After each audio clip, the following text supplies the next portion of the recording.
Bonjour à tous et bienvenue sur le podcast des Toulousaines audacieuses, le podcast qui met à l'honneur les femmes qui entreprennent dans la région toulousaine. Dans ce podcast, j'ai souhaité interviewer des entrepreneurs de toutes activités confondues afin de montrer à chaque femme qu'il est possible d'entreprendre dans des domaines très différents. Pour ce 6e épisode, j'ai le plaisir d'accueillir Stéphanie. Stéphanie est une Toulousaine de 36 ans qui s'est lancée depuis 6 mois dans l'organisation d'événements.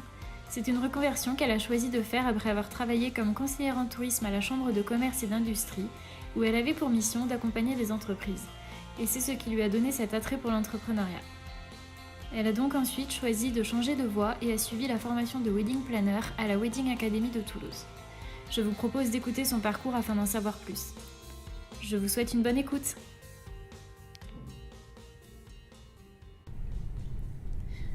Bonjour Stéphanie. Bonjour. Merci d'avoir accepté mon invitation.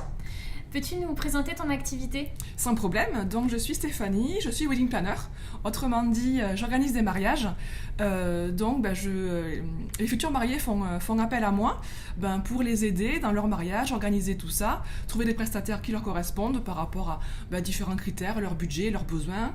Je peux aussi intervenir pour coordonner le jour J, c'est-à-dire que je suis avec eux le jour du mariage pour qu'eux se disent oui, et puis après ils n'ont rien à faire, c'est moi qui m'occupe de gérer différents prestataires, de gérer le timing. Donc il y a la partie mariage, mais il y a aussi la partie plus événement, on va dire privé, un baptême, un anniversaire de mariage, un anniversaire, une baby shower, un divorce, pourquoi pas, puisque c'est la tendance. Et depuis quand tu exerces cette activité ? Alors je suis en activité officiellement depuis octobre 2018.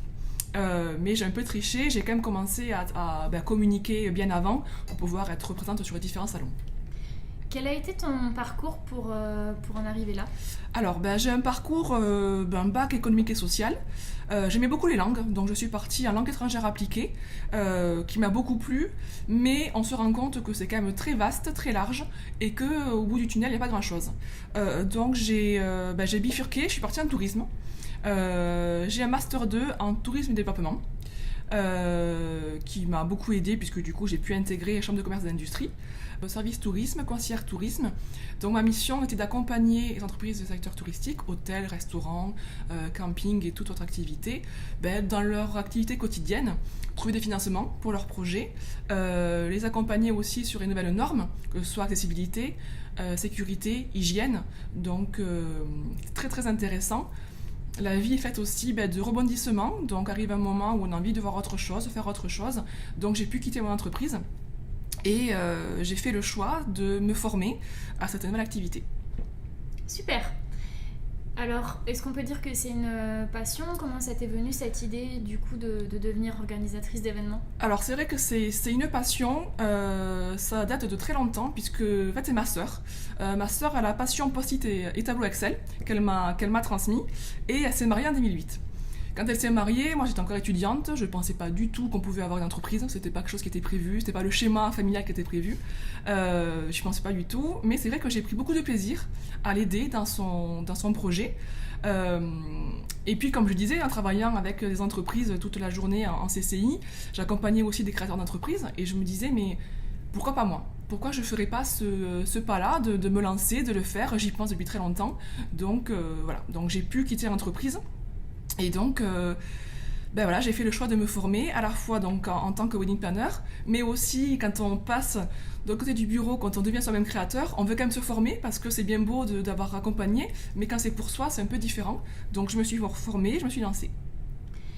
Et alors, quelles sont les différentes tâches que tu exerces pour ton activité ? Alors elles sont variées puisque ça va à la fois être de la prospection, chercher des nouveaux clients, chercher des nouveaux prestataires avec qui on a envie de travailler, communiquer, bien sûr c'est le nerf de la guerre, si on ne communique pas, on n'existe pas.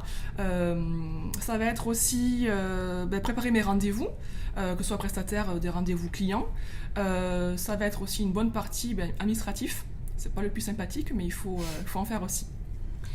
Est-ce que tu peux nous parler de ta journée ou de ta semaine type, même si j'imagine qu'en fonction des saisons, ça doit quand même pas mal varier ? Alors il n'y a pas forcément de journée type, c'est l'intérêt aussi de faire ce métier-là. C'est vrai que c'est très varié, donc il va y avoir des semaines où j'aurai beaucoup de travail que je ferai au bureau, à prospecter, à communiquer, etc. Et des semaines où je serai plus sur le terrain, à rencontrer des nouveaux prestataires ou alors aller voir des clients. Le côté saisonnier, j'ai envie de dire oui et non. Alors il est saisonnier effectivement, puisque les gros des mariages à l'heure actuelle, c'est encore vraiment en été, on va dire allez, de mai à octobre, c'est vraiment la grosse saison, bien qu'on démocratise un petit peu les mariages en hiver ou autre, mais c'est encore à la marge. Mais c'est vrai que le reste de l'année, je ne suis pas dans Netflix.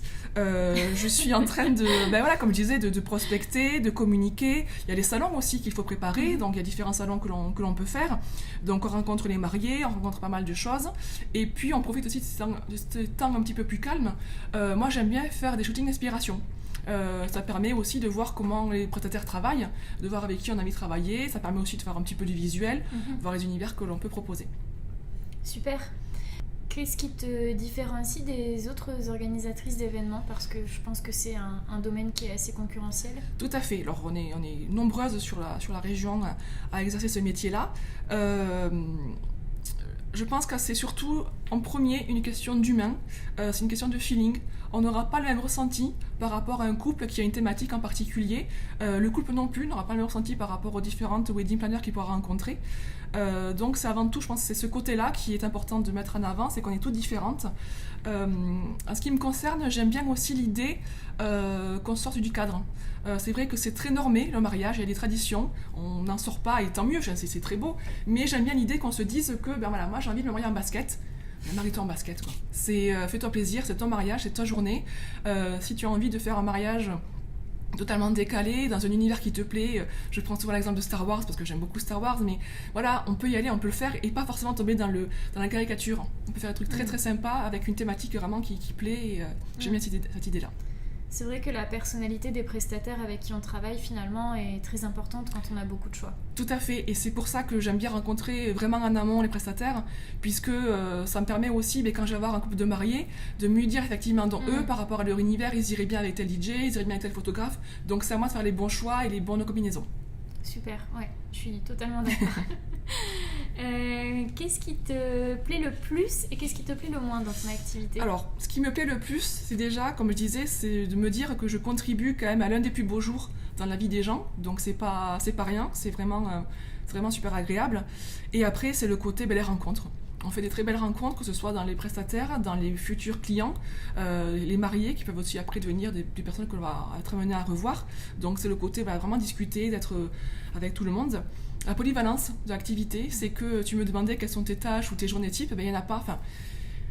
Voilà, c'est vraiment très intéressant de pouvoir changer, de te dire des jours on sera au bureau, des jours on sera en extérieur, ça c'est vraiment chouette. Et ce qui me plaît le moins, j'ai dit aussi, c'est le côté administratif. Faire sa compta, je la fais, mais voilà, c'est pas la partie la plus fun à faire. Traiter avec les impôts et l'URSSAF non plus, c'est pas le plus sympa à faire, mais il faut le faire. Ouais, c'est indispensable, malheureusement. Comment est-ce que tu fais pour te faire connaître? Alors, la communication, déjà, les réseaux sociaux. Je suis présente sur les réseaux sociaux, Instagram, Facebook, j'ai une page pro Facebook, compte Pinterest que j'essaie d'alimenter au maximum. Bien sûr, site internet, ça c'est la base. Les salons, qui peuvent amener aussi pas mal de choses intéressantes avec des mariés qui vont venir chercher l'information sur un salon. Les réseaux d'entreprise, ça c'est très intéressant, j'adhère à différents réseaux et ça permet de se faire connaître. Et bien sûr le bouche-oreille, puisque c'est quand même l'un des vecteurs les plus intéressants aussi à travailler. Est-ce que tu as des projets de développement pour ton activité? Alors c'est vrai que pour l'instant, je me suis beaucoup focalisée sur le mariage. J'aimerais, comme je disais en introduction, développer un petit peu plus l'événement privé, tout ce qui va être donc mariage, baptême et autres. Et à plus long terme, quand je serai bien rodée sur cette partie-là, vraiment le côté particulier, là je parle vraiment sur du long terme, développer le côté entreprise. Voilà, pourquoi pas du team building ou autre, voilà, pour que les entreprises aussi puissent bénéficier de belles soirées et autres pour leur événement.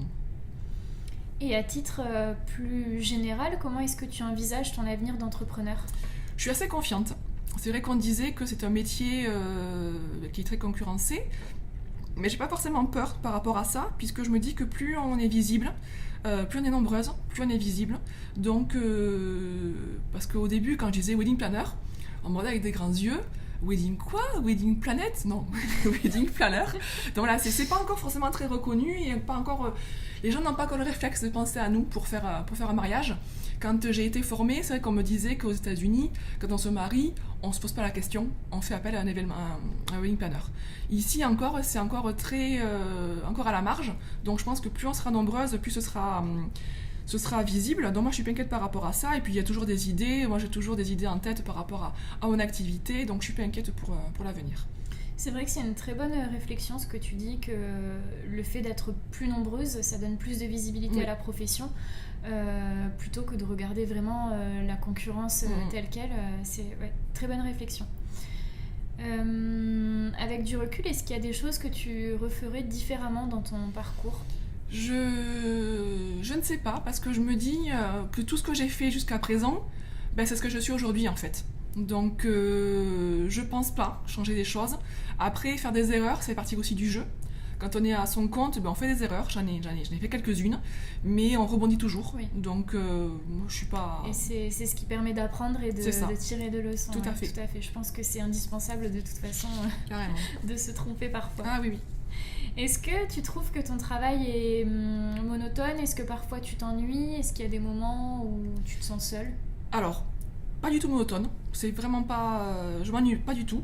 Je pense que c'est le côté polyvalent de mon activité.